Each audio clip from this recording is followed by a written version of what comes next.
আজ বাংলাদেশ সময় রাত ৯টা ২৮ বাংলাদেশ সহ পৃথিবীর বিভিন্ন স্থান থেকে দেখা যাবে চলতি বছরের চন্দ্রগ্রহণ, যা চলবে ৮ সেপ্টেম্বর ভোর পর্যন্ত।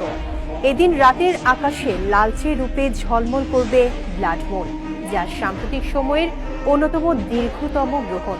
কিন্তু প্রশ্ন হচ্ছে, চন্দ্রগ্রহণের সময় মুসলমানদের করণীয় কি হতে পারে? সিরাজুল মনিরা বিলাসী জানাচ্ছেন বিস্তারিত।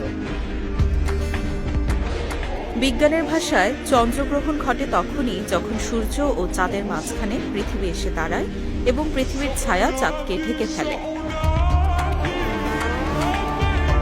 এদিকে আল্লাহ তাআলা সূর্য চন্দ্রকে তার মহাশক্তির নিদর্শন হিসেবে উল্লেখ করেছেন। সূরা ইউনূসের ৫ নম্বর আয়াতে উল্লেখ রয়েছে, তিনি সূর্যকে করেছেন দীপ্তিময় আর চাঁদকে করেছেন স্নিগ্ধ আলোয় আলোকিত।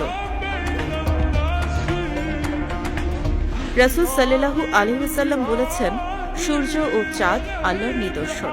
কারো মৃত্যু বা জন্মের কারণে এদের গ্রহণ হয় না। যখন তোমরা গ্রহণ দেখবে তখন দোয়া করো, আল্লাহর মহিমা ঘোষণা করো, তাকবীর বলো, নামাজ আদায় করো এবং সদকা দাও।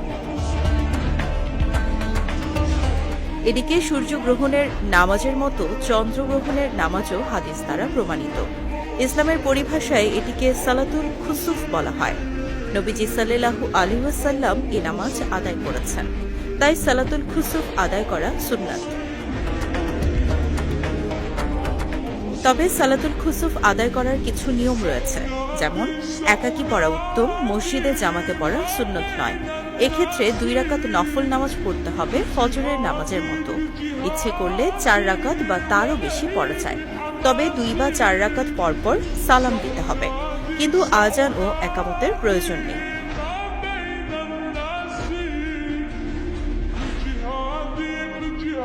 আর নামাজ শেষে গ্রহণ শেষ না হওয়া পর্যন্ত দোয়া, জিকির ও মোনাজাতে সময় কাটানো উত্তম। সুতরাং চন্দ্রগ্রহণ কোনো অশুভ লক্ষণ নয়, বরং আল্লাহর নিদর্শন। এই সময় নামাজ, দোয়া, জিকির ও সৎকার প্রতি গুরুত্ব দিতে হবে।